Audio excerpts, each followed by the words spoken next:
Salam alaikum, Qatar, and good evening to you all. Excuse that small little glitch there. Nasser's just left us, but he is going to be back. Uh, yeah. Welcome to the 55th episode of the weekly virtual Big B Meetup, Qatar's popular community outreach initiative. Founded in 2018, and in April 2020, the pandemic brought about its virtual edition.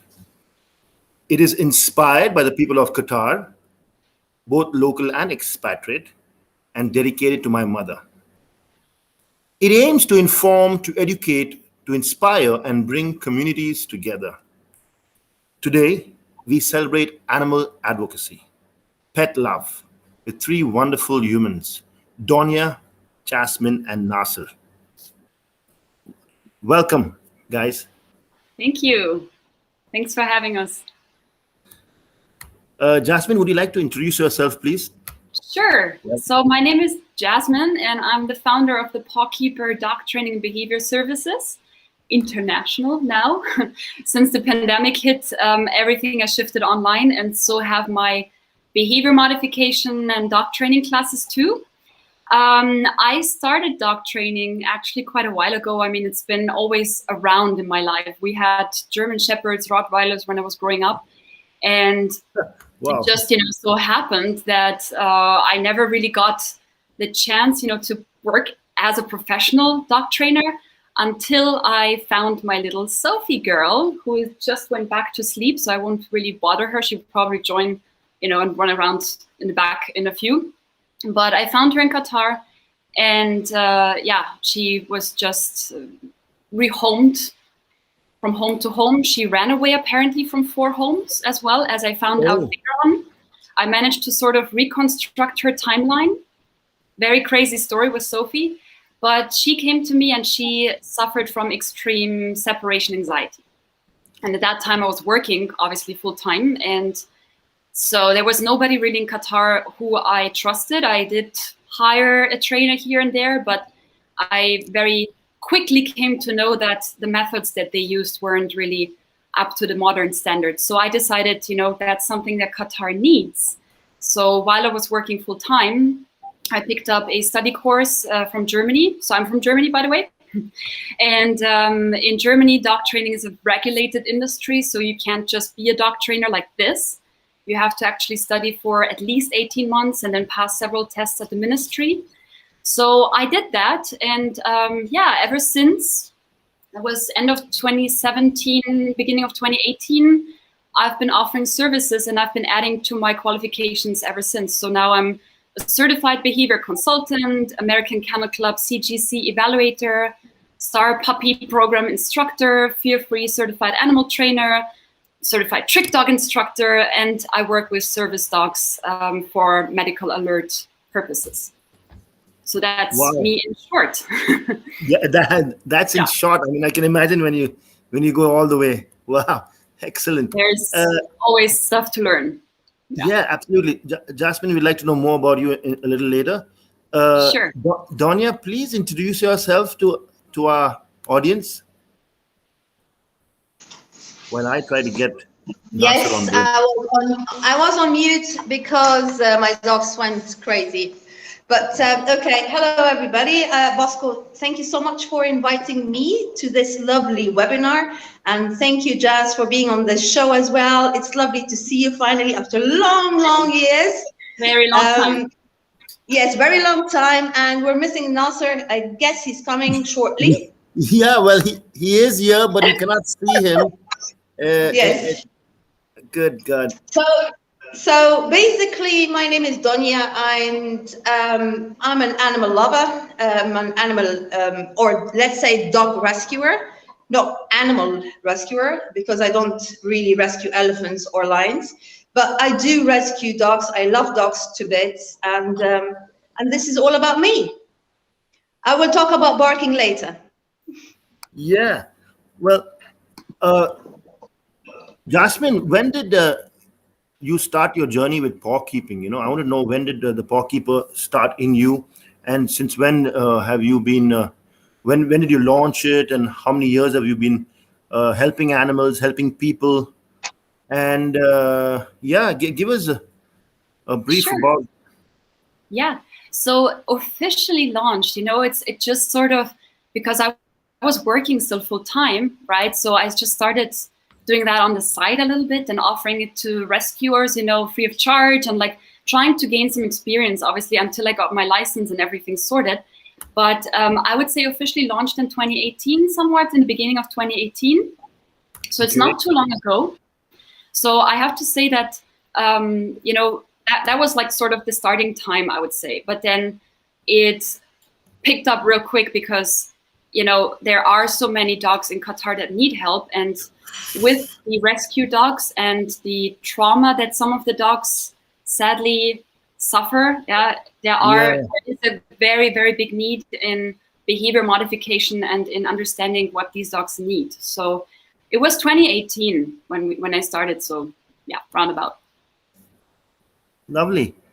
Yeah. Donja, I'm a big fan of yours, even though I didn't know you all these years, because I've been following Barking Q for over a couple of years. I don't know how many years, but ever since I got into I've been rescuing dogs too, but not at the fierce level of Donja and team.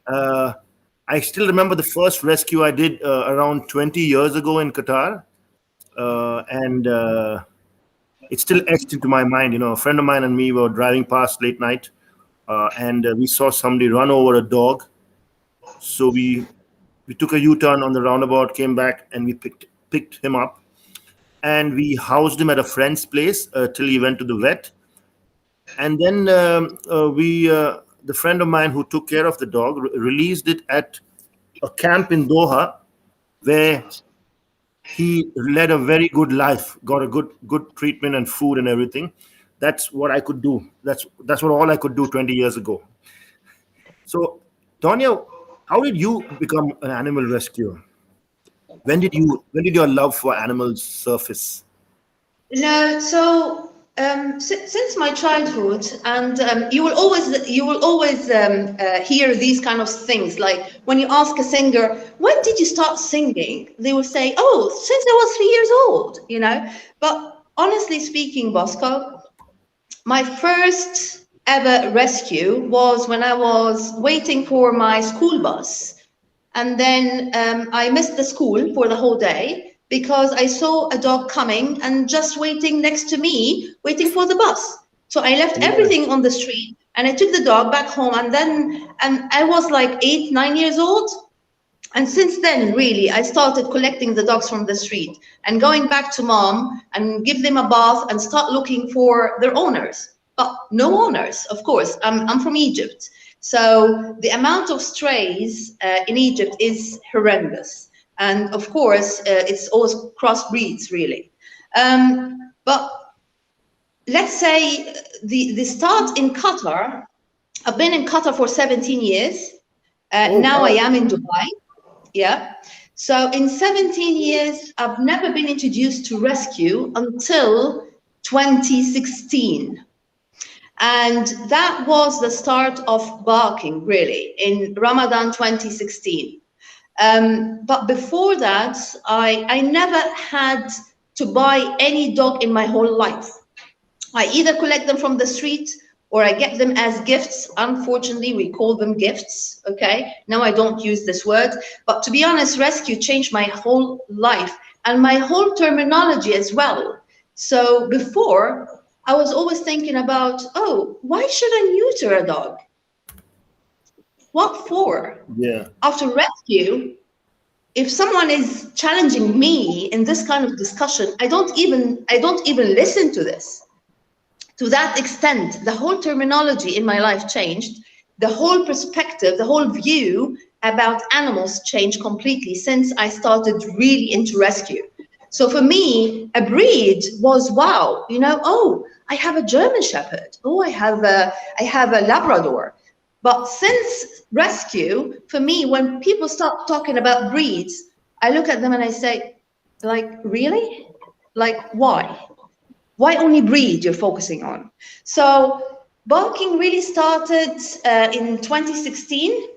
in Ramadan 2016, and it was a fluke. So it was basically between me and Celine.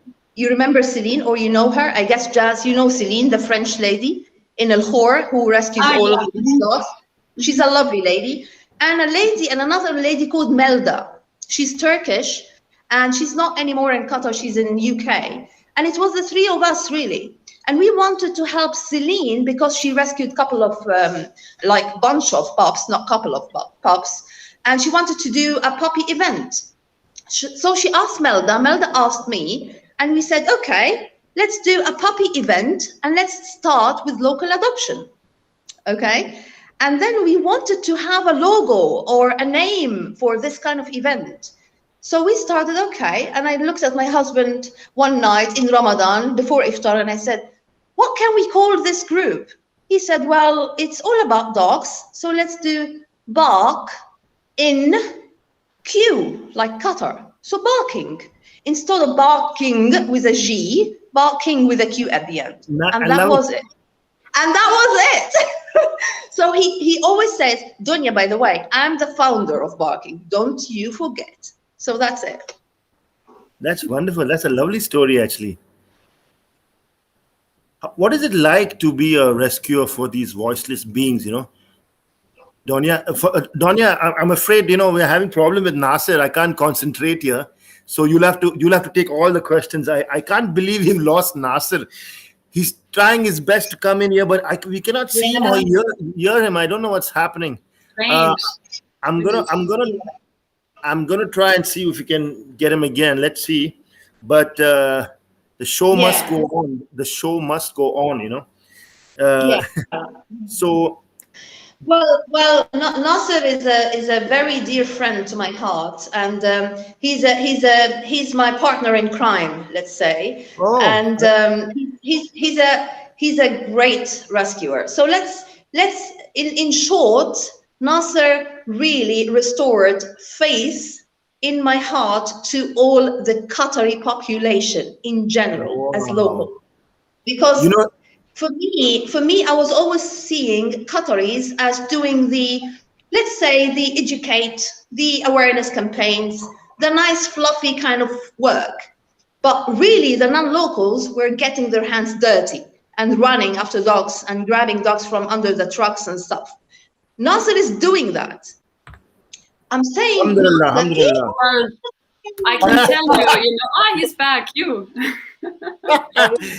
Problems at never give up. We never give up. I've had this before. I had this issue last year, with Khalid Al-Jaber, and we fixed it. And Nasser, thank you so much for keep trying. You kept on trying, and nice to see you back again. Nice. Donja was talking about you, and not really good words, Yeah. He always does that. Yeah. Donja, thank you so much for saying such lovely things about Nasser, because I don't know Nasser. I just got to know him 2 days ago or 3 days ago. He just popped up on my Facebook because, of artificial intelligence now. If you names just pop up. So Nasser's name popped up, and I said, I don't usually hit a friend request on Facebook anymore. But then I saw so many common friends. I said, hey, let me give him a shout out. And here I am listening to Donja saying that he is your partner in crime, and he restored your faith in the Qataris who like animals. Because I know quite a few Qataris myself who love dogs and cats, and they take really good care of them. I can tell you, from my client side. I have clients, the thing is, I think, that they don't show it that much, especially my female clients, it's more like we have private sessions and so on. But a couple of my private clients with their rescued dogs, they compete in rally obedience, they do trick training, they get their certificates, they join every single course I offer. So I think, there's very much potential, and a lot of interest in that. So just wanted to add that here. Yeah. Like I was talking to Nasser just a few days ago, or yesterday or day before, and I said, hey, listen, we need to do a test, because I always do a test before I have my guests online. And this guy was with a lovely um, you were with a lovely rescued dog, right? With a funnel on his Yeah, yeah, yeah, yeah. on his face. Yeah, that's so nice. That's fantastic. So Nasser, please introduce yourself to our audience before I forget. Yeah. So I'm Nasser Al-Kabisi. I'm a Qatari rescuer. I've been doing this since there was the need for an intervention. Okay, can you come again? I cannot hear you properly, Nasser. The Yeah, last because sentence. you can hear my bird properly. Yeah, I can. Yeah. So I've been doing this. I was abroad for a couple of years because I was doing my studies. And then I noticed when I came back that the cases of neglect or abuse of street dogs is becoming severe every time I come back. So that's when I decided to look into the matter a bit. Lovely. I'm actually going to jump into a question straight off, because I was appalled to see some pictures on many. I won't just say barking Q, but on many other social media posts for animals, where dogs were being shot point blank for no reason. I don't want to open a can of worms here, but would you? I mean, why would that happen? I would understand if it is rabid, if the dog is rabid, yeah. But even then, you can. I don't know. Educate me. Even then, you can maybe humanely put the dog down, or cat, or whatever animal is rabid. But just shooting them, because I'm a big animal lover. I've had a dog for my first birthday, gifted to me by my uncle in India. So I grew up with dogs and even strays, because there's a very big stray population back home in India, in my country, in Bombay, in the city. The stray dogs are also I mean, they act as guard dogs as well. They guard the properties, they guard the shops. I've seen that. My brother also rescued uh, pups and dogs in Bombay, and even in Goa, where we live. So man's best friend shouldn't be treated this way. So the question is, why? Why So would that happen? I think we still didn't reach to the mentality where we are dog friendly. I mean, towards strays. We have our own dogs at home. These are fine. These are nice. These are clean. But on the other hand, we have the street dogs that are not worthy. We need to get rid of them. We can hit them. We can kick them. Children can have fun with them. And we would see parents really not even caring. They would laugh at them. There is no proper role model for Role kids. model? Did you say role model? Role model. Fantastic. Actually, I've been working towards getting reputed Qataris as role models. So the last episode that I had on animal rescue, the theme on animal rescue, where I had Dr. Veera and Yusra on the program, I also had a short video sent in from different people, Qataris, non-Qataris, locals, expats from across the world, who have lived in Qatar, to give their advocacy about animal rescue. So I had Khalid Al Jaber, who has the dogs in Germany as well as in Qatar. Then Hind Fakru, who lives in Bahrain, is Qatari. She's got around 4 or 5 strays, rescued dogs with her. Then Khalifa Al Miznad, he's got dogs. So there are so many, and even the expat population in Doha, who rescue and who adopt, who foster. So they all send in their videos. So I would love to have a campaign where we can get some help from the media, and we have a nationwide campaign to talk about how good it is for your soul, for yourself, for your well-being, for your mental well-being, also to foster, to adopt an animal. Bosco, can I just come in now? Yeah. I just want to highlight something. I guess You know, as I told you, and Nasser knows about that. I've been in Qatar for 17 years, and I love Qatar to bits. And I am in Dubai now, and every time I talk to Nasser, I even tell him how I miss Doha. I really miss it. But I really saw, for the past 6 years, I saw the very bad side and the black hole in Qatar, which is animals' welfare. So everything else in Qatar is beautiful, okay? And people really love it. But this is bringing the whole country reputation down to non-end. And the problem is, if we are all on the same page, it's not only the rescuers, it's not only the dog behaviorists like Jazz and the dog trainers who are really working really hard to educate people and to train the owners, not just train the dogs, right, Jazz? Yes, That's yes. the most important thing, you know. But we all have to be on the same page. We are missing a huge component, which is the government. If the government is on the same page, like the rescuers, like the like the animal advocates, like the animal lovers, we will reach some kind of solutions or midway solutions, you know. But we are not. We are completely in different worlds. You know, they're not seeing that they have any stray population problem to start with. But they don't acknowledge this. True. You know what I mean? To talk about different countries, and this is what we always say, me and Nasser and all the rescuers know that. Abuse happens everywhere. Even in Germany, where Jazz is, happens. Yeah? Because we are all humans, we're not angels. But the only difference is the law, the reinforcement of the law. Not just law on papers, reinforcement of the law. We do not have in Qatar law enforcement. And that's why people get away with their crimes. As simple as that. Yeah, there's been talk about that. I've seen that on social media. Two things here.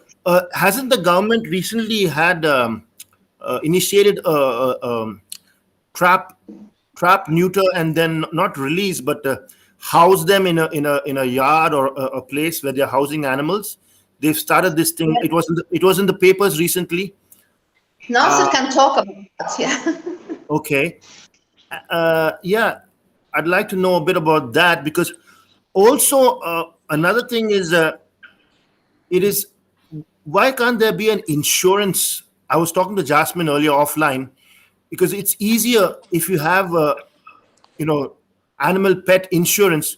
There'll be more people coming forward to rescue and even foster, because it's not cheap for at least for an expat to foster or even have a dog or a cat or any animal for that matter, because the vet bills are pretty steep. And I know firsthand, I'm speaking from firsthand knowledge, and experience. So that's another thing I wanted to tackle. I've spoken to a few people when I visited the vet clinics, like who brought in their dogs. I can't remember her name, but she was part of a QAWS, Qatar Animal Welfare Society. She brought in a beautiful purebred Saluki who lost one of his legs. So he had just 3 legs, and she was sending him across to, I think, the States or Great Britain or something, to live a better forever home life there. So another thing is, Salukis and greyhounds are very well revered in Qatar and in the Middle East. They for centuries they've been helping with the hunting and safety. But here I see them being, their ears are clipped, and a lot of them are just left out. How can we change mentality for that? Because they're one of the most least, they're not an aggressive breed of dogs. In fact, I don't think there's any aggressive breed of dog unless you're bred that way.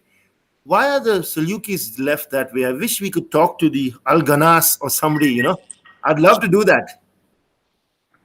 So Salukis are the most tender dogs. Yes. And the personality. The clipping of the ears, this is, it's culturally engraved. Oh, There are no studies that show or prove that when you cut off a ear of a Saluki that he's gonna run faster. So yeah. this is the mentality, but generation to generation, you are brought up this way, so you continue doing whatever was done years back. So the only thing what we are doing now, and it's a shame, because we are sending some of the Salukis abroad, and this is their home country. So why do we have to send them abroad? They should stay here. They should have a decent life here. Unfortunately, Very well a said. lot of Salukis who are done with racing, after they get injured, or let's say they don't win a race, or they're just getting older, they're just dumped on the streets. And you know what happens then? That's sad. Talking of another thing, I'm a very big, I love equine photography. I love horses, and I've visited quite a few stud farms in Doha. In fact, hopefully early next year, I would have done it this year. I was gonna showcase my equine photography in a big exhibition. But what came to mind is there are so many stud farms here. There are so many farms here. Why can't they help and donate some land to help these stray animals? I've also I've also spoken to a couple of schools, but that was a bit difficult. They said it'll be very difficult to have a place because when I was in boarding school in India, in Rajasthan, boarding school, I lived in the school because it was a boarding place. We had dogs there as guards, and as well as children we used to interact with them. I still remember them, and one of them was a greyhound. His name was Satan. And poor fellow was picked up by a leopard, because in India the dogs are leopard food quite a few places. Sad. So there's a lot of places here in Qatar, farms and schools. Can't they help out with CAUSE or PAWS or OASIS and other rescue groups that are overwhelmed with, because there are also people who rescue animals, and there are also people who rescue animals and dump them outside houses and pet clinics and places like that. Now, I can't blame them totally, sometimes, because they want to help, but they don't have the means. They have the heart, but they don't have the pocket. So for me, it's a catch 2020 there. Guys, please feel free. I'm opening. I know I've opened quite a few things here, but I wanted to add something there, because of course we're talking from a rescue perspective, but I believe, I could see it, in the past, when people start working with their dogs and actually training with their dogs based on positive reinforcement training, when they start picking up a hobby with their dog. And one of the most famous ones is agility, right? Jumping over hurdles. And it's a wonderful way to rehab also traumatized dogs, because they're gaining confidence, running through a tunnel and things like these. I tried so hard in my past, to get a small piece of land to get my equipment in. I have all the equipment here, to get my equipment in, but I always face challenges. Here in Germany, we have horse stables. Since you mentioned the horse stables, I'm a horse rider as well myself. So in the horse stable here, they give me the arena indoors, on certain days, and I can set up my equipment, and it's fenced off, so the dogs can't run away. The dogs have an outlet, the dogs they can run around. People can even rent it, for a little money. So if you have a reactive dog, and a lot of, dogs are reactive because they don't really have that exercise level. And that's where, people also then resort to dumping the dog or rehoming the dog, or fosters not able to handle the dog because it's too much work. Or, we all been there. Like I had this rescue dog. I sent the dog to a foster, and 3 days later they contacted me that they can't keep the dog because XYZ, So having some sort of land, and there is plenty of land, there is, we all know. So I would love to hear your opinion on or to hear ideas where we can possibly get some piece of land, for these things. I don't know if Yeah. Nasser has any ideas, But So we are planning to form a Qatar Animal Welfare Society, and then probably ask for a land. Wonderful. We don't know how long this is going to take, but we are being, let's see, optimistic. yeah. Nasser, I'd love to help out there in any way I can. Please let me know. Same how I here. can- I mean, I would love to, if there is a land or if there's something also for people to use, it could be some sort of self-funding thing. I mean, people could buy membership, regular dog owners can let their dogs run there for little money. I would love to help you set up the rules and regulations, to avoid accidents but I think it would be really amazing if there was something for the dogs and for the rescues, to use in a way. I think by being a registered association, this can work. But as individuals, like asking hard. for land, it's Been there, a done that. never-ending process. Yeah. Right. On point, Nasser. Actually, because there have been calls for so many rescue groups requesting the government if they could give authenticity to an organization, when they're so that there could be a bit of funds released, or you know what I mean, so that there is some help, because I'm not going to lambast the veterinary clinics here, but they are pretty steep, I mean, most of them. There are very few. I don't want to name them. There are very few rescue groups. I mean, clinics that are actually affordable. You see, and that's another hindrance. I feel and I believe. Can I come here, boss, on the vet clinics, because it's very, very important to highlight one thing. Now, vet clinics, people are a bit confused about when they get into rescue. They think that everything should be free of charge because they are a rescuer. They're doing good things out of their heart. Well, no, because the vet clinics are not for charity, full stop. They are for business. They are paying lots of wages. They are running a huge clinic. They have lots of, expenses to pay at the end of the month. Now, yes, I agree. Some of the vet clinics are very expensive, overpriced, okay? And these are for the posh people with the posh breeds, let's say. But most of the clinics are affordable and they do have rescue rates. But, and there's a very big but here, rescuers have to be responsible to pay their bills in order to be respected by the vet clinics. If you are taking privilege or advantage of these vet clinics, you will be blacklisted. You cannot continue to do that.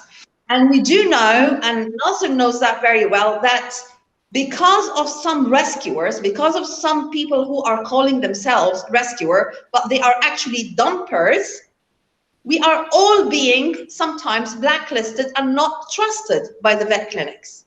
So that's very important. If you do pick up a dog from the street, you have to be financially capable to handle this dog, not to dump it on anybody else, or to start fundraising, to start asking for help before you touch the dog on the street. Otherwise, don't touch the dog. Just leave him or her in peace.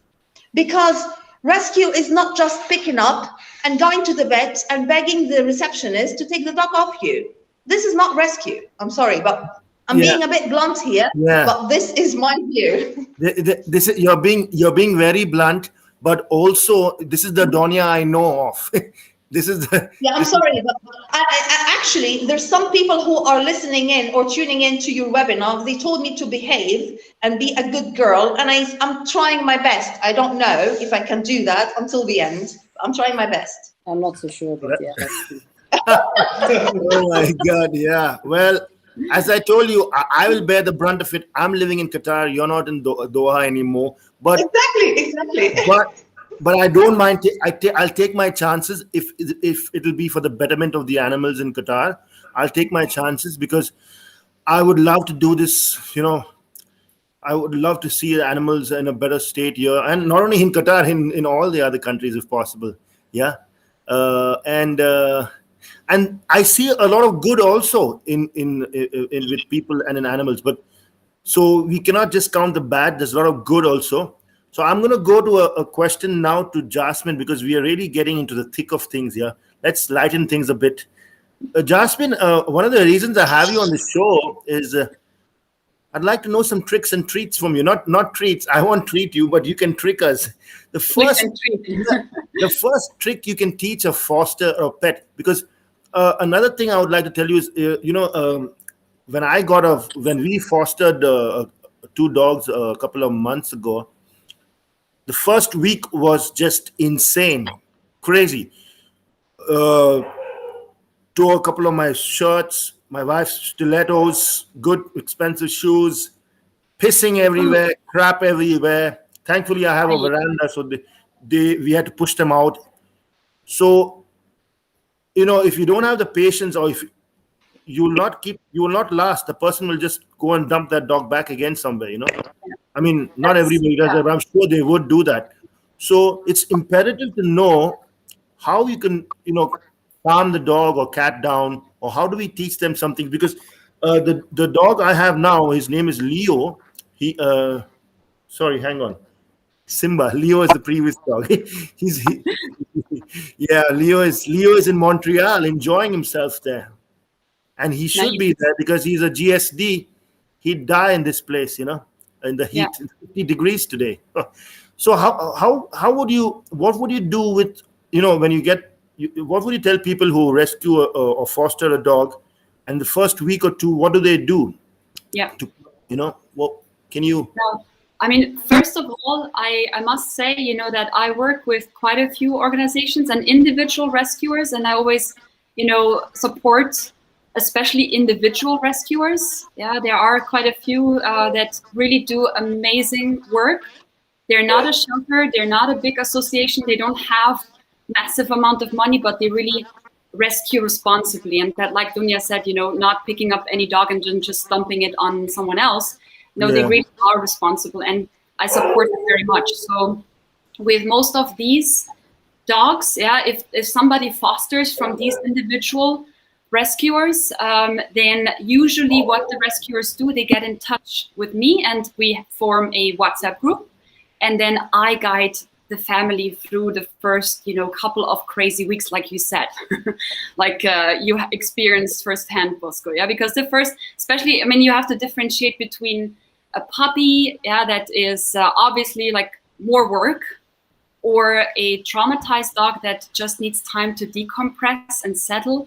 So there are different dogs and different needs, but that's the first thing I wanted to say. And also every month I host a puppy webinar, free of charge for fosters and rescuers. So we go through, everything from A to Z, the puppy 101.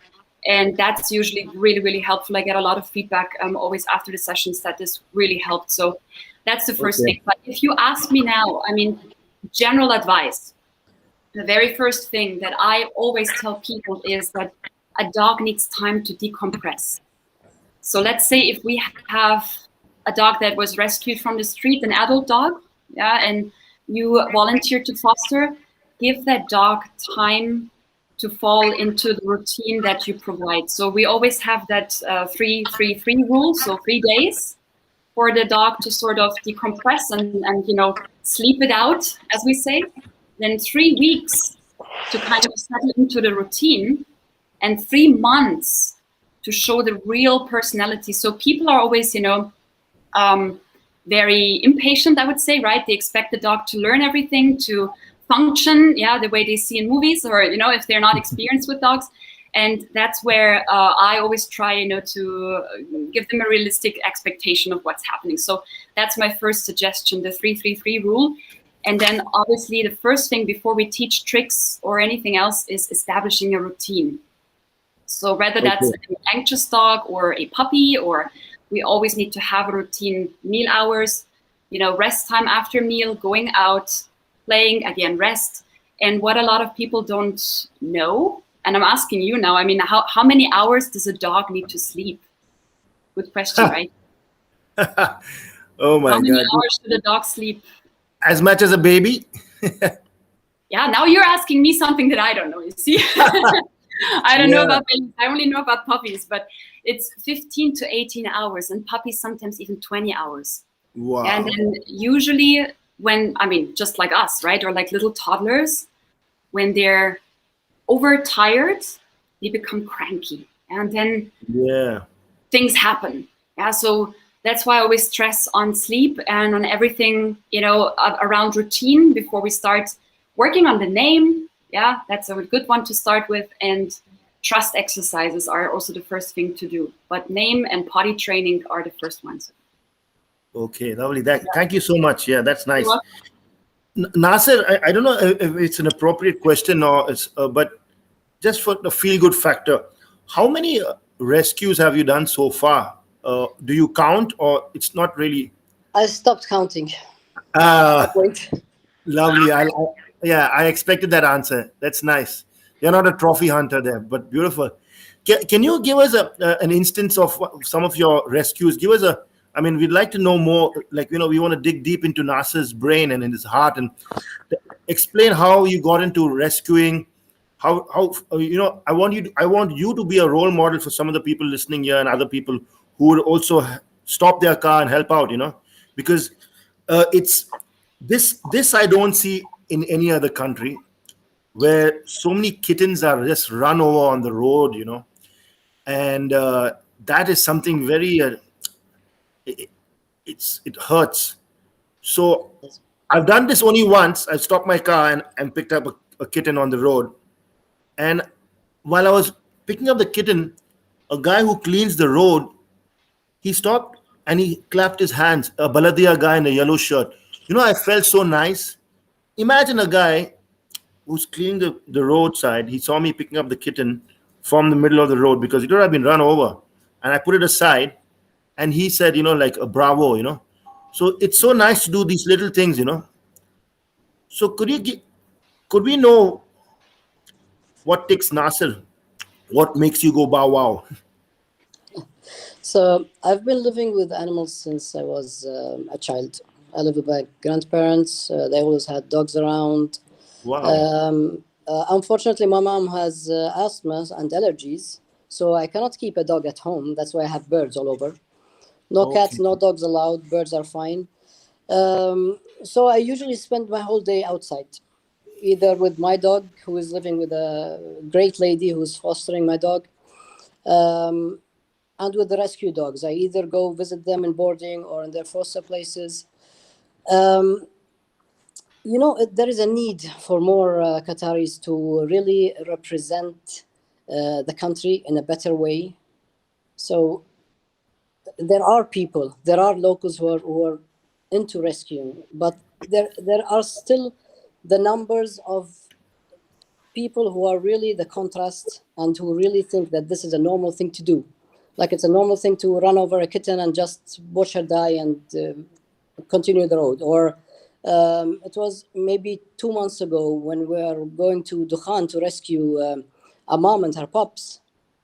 And on the way home, there was a big Saluki running on the street, and the guy just ran him over, and it's a big Saluki.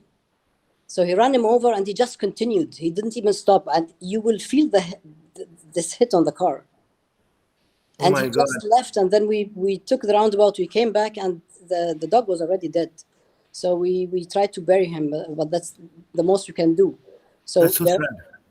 there are severe cases of torture, and these need to be addressed, because when you have a case of torture, we had a dog that was the throat was cut, and he was burned between his legs, and Yeah, I saw that.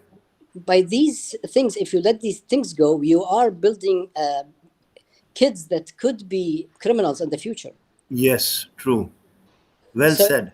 I think I could give an invitation right out from here to anyone who wants to come with me into the streets where I feed the dogs or the cats. They should come with me, and they will see that there are no vicious dogs. There are no True. aggressive dogs. They're just frightened. It depends on how you treat a dog. Even strays are not aggressive. So You know, this is an invitation to anyone who is or who thinks that dogs will, I don't know, bite him, or I don't know what do. He should come with me one day, and he will see. And maybe probably then the mentality would change a bit. Yeah, we should do that. yeah. I wanted to say there about aggressive dog. Yeah, because I hear that a lot too, you know, oh, how can I sometimes people also message me, you know, on social media, and they ask me, I found this dog here, what can I do? And by the way, in modern training and also in behavior studies, we don't really use the word aggression, because there is no such thing as aggression. Exactly. Aggression is something that we say like a proper attack. Humans are aggressive. Yeah. Yeah. Yes, we are, but dogs aren't. They are, and it's always fear and insecurity. That's the underlying emotion that drives a behavior like barking, or, you know, and that's something. If you have that in mind, then you immediately, you know, walk up to a dog in a different, you know, understanding. So I truly appreciate what you're doing now. So I wish I had known you, when I was in Doha, like, you know, but I got to know you now, today. So You're coming soon. Soon, inshallah. Soon. Yeah. Yeah. I have three more questions actually. One is on TNR. If somebody can just explain what TNR is and how it can be done right, and any other abbreviations, let us educate our audience and myself. Educate me too. So any of you all can take up this question on what is TNR and how can it be done right. I think Donja is looking at me. She was quiet for too long. I'll tell you what I know about TNR and what I been listening to lots of TNR projects in different countries. TNR stands for trap, neuter, and release, right? And usually when you start a TNR project, you have to have two things in place first of all.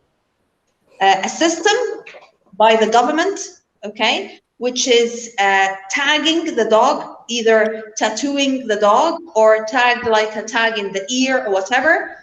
And this tag is linked to the government system that is synchronized with all the vet clinics to know that this dog in this place has been sterilized, right?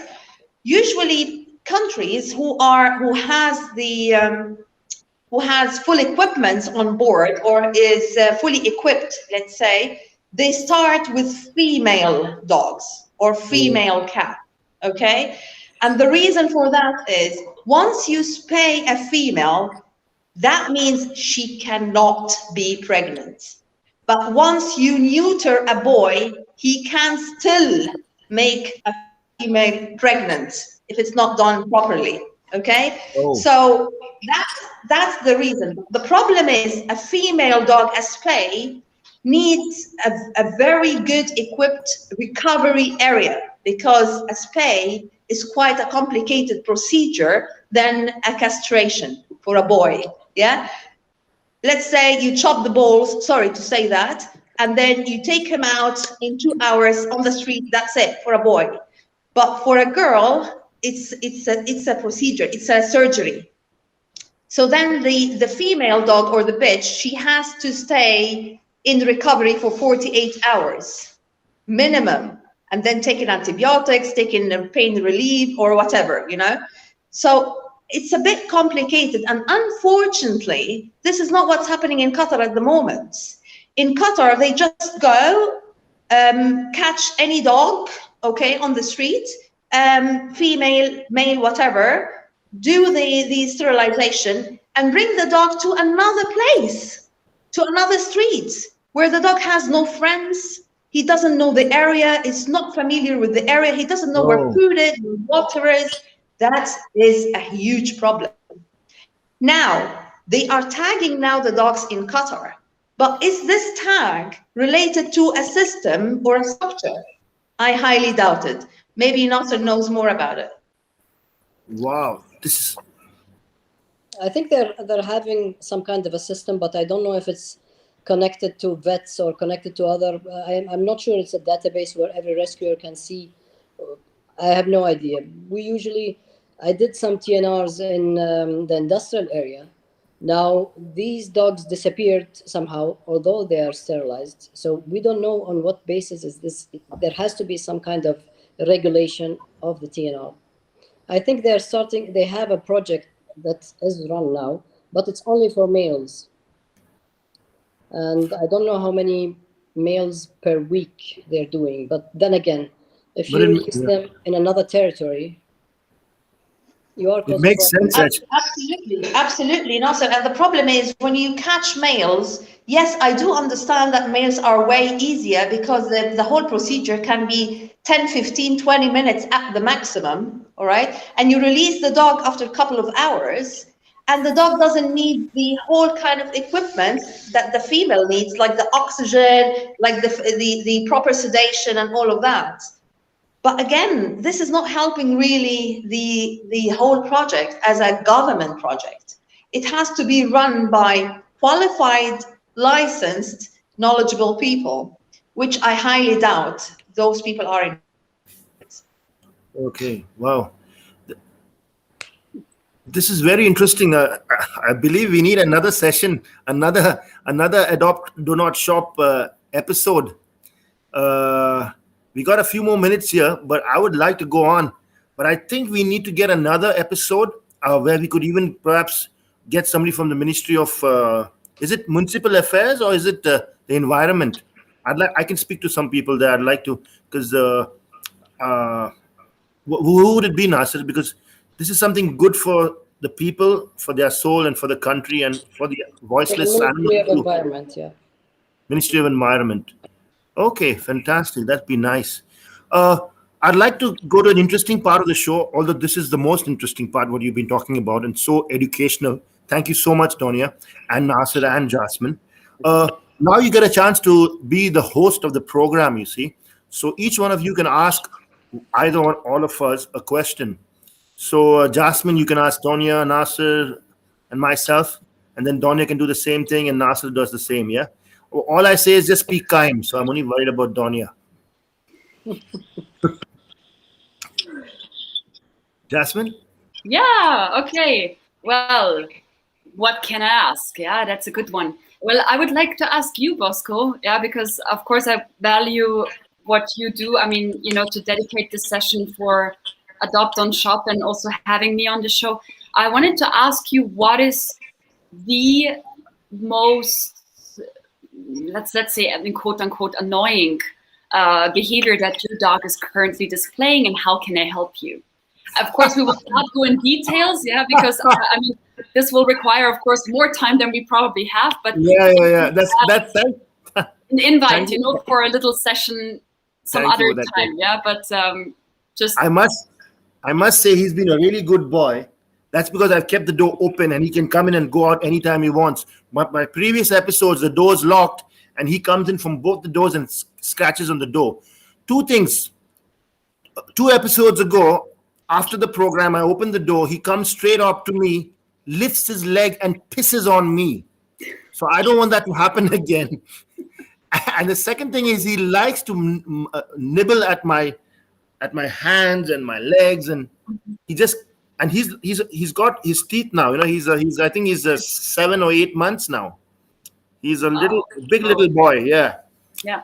And Sabrina wants to neuter him soon, but I'm worried about that. As Donja says, chop his balls off. Excuse my French, but maybe a little later. So how can I get him not to nip? You know, because I have my little niece here who's 7 months old, and you know, a nip on her will, you know, babies and dogs. You know, I have actually a program that I run families, expecting families, or also families that have kids through. You know, because kids and dogs, I always say, like fire and ice. Yeah, because. Oh really? Yeah. Like there's. Oh. Yeah, lots.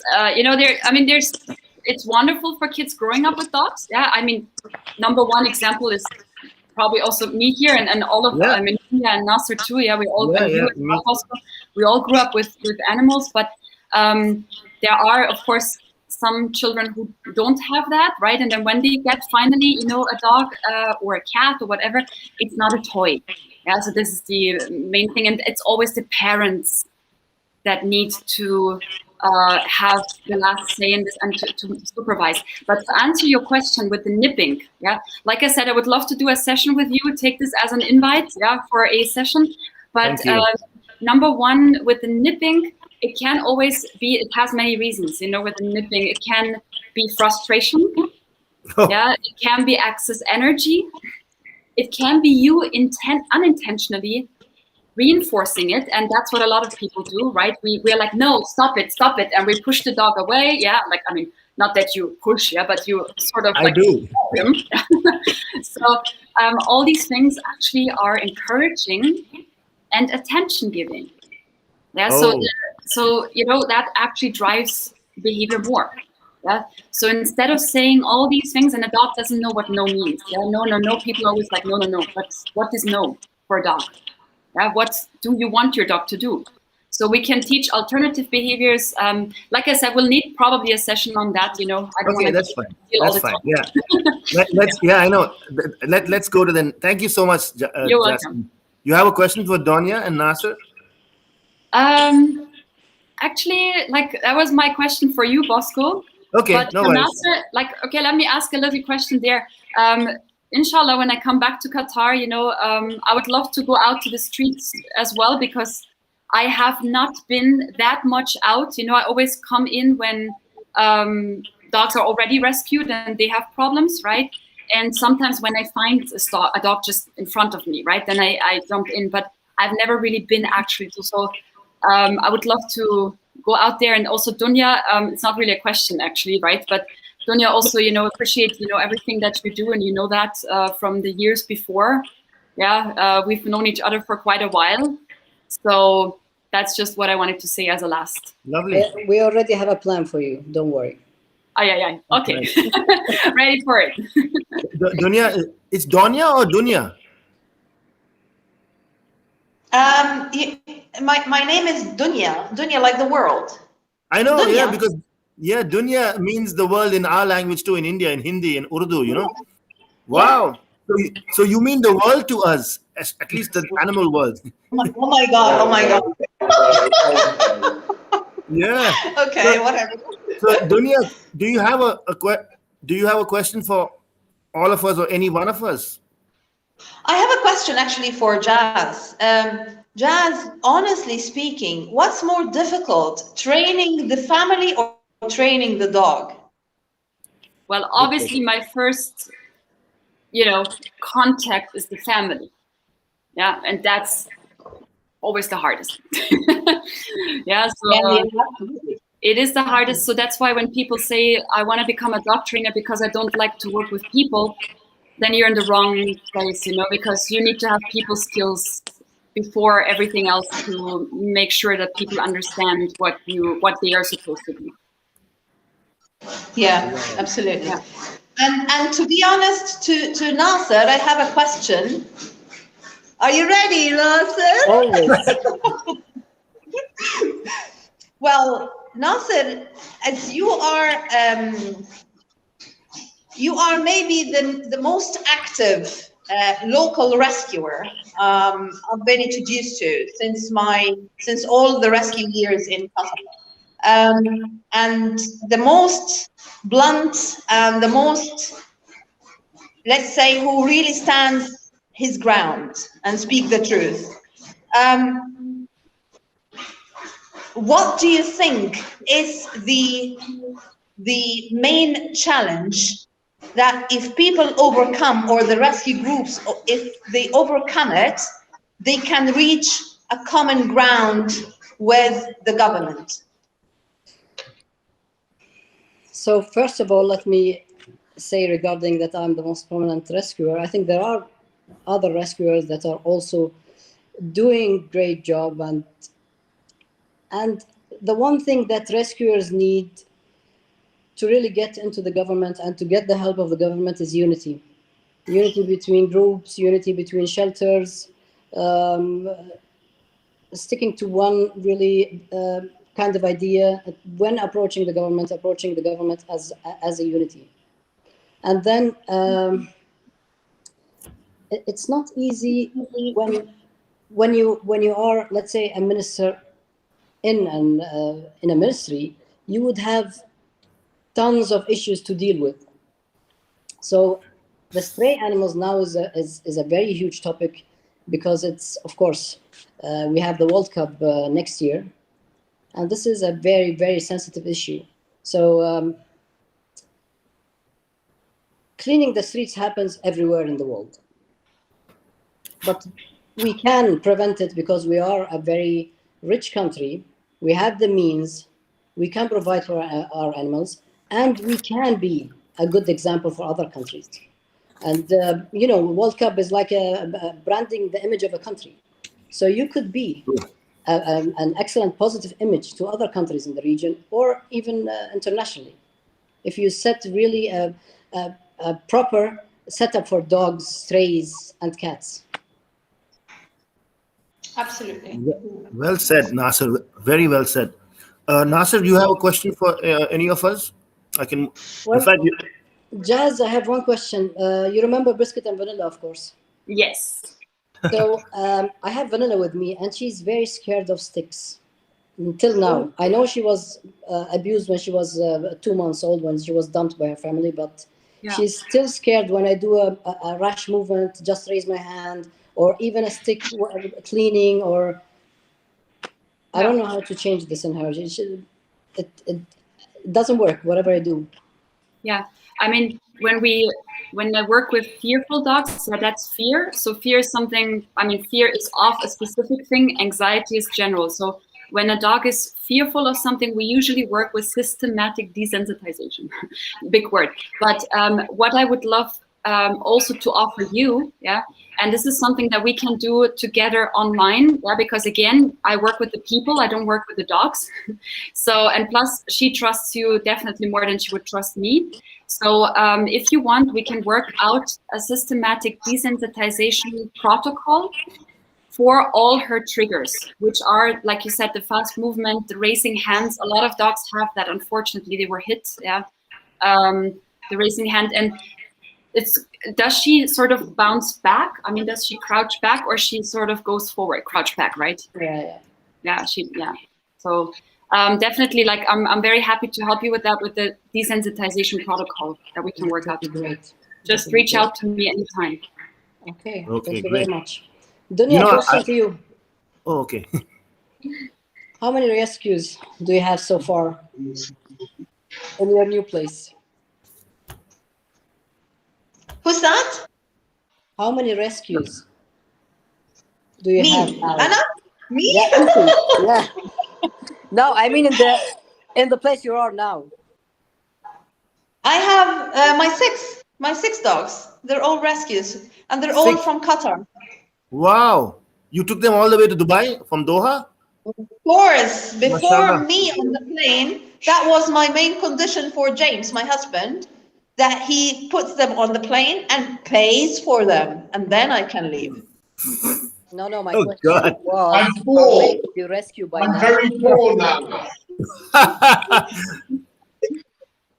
Wow, this is lovely.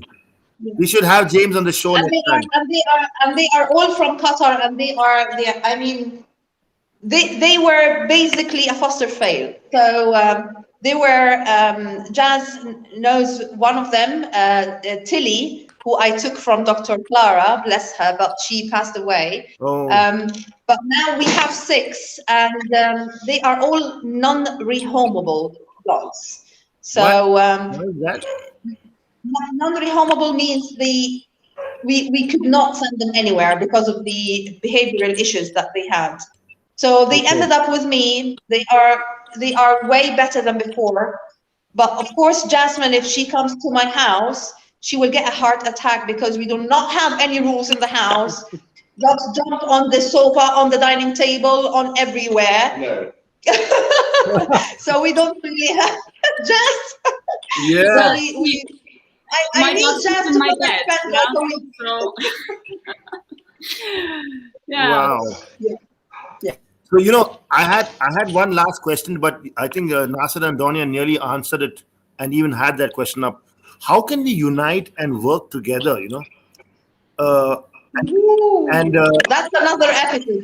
yeah. So, That's another episode. but you already said, Nasser already answered that, because he's saying only when we unite can we go to the government and say, listen, this is what it is. Can we do this and do that?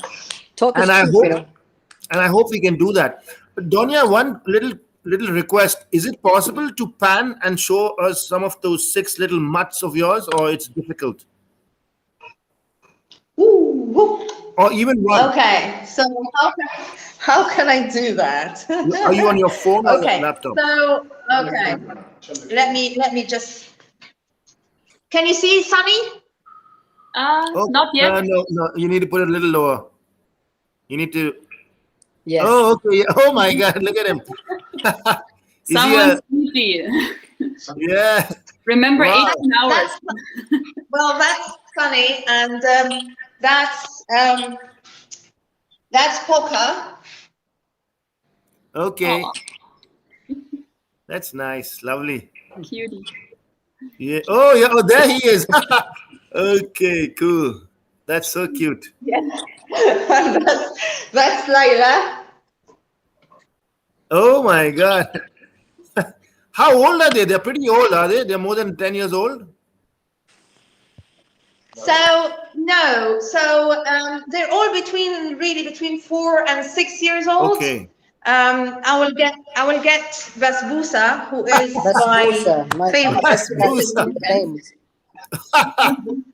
Oh my God. Oh my God. Basbousa. Oh God. That's a nice name. You know she has Nasser, a kunafa as well.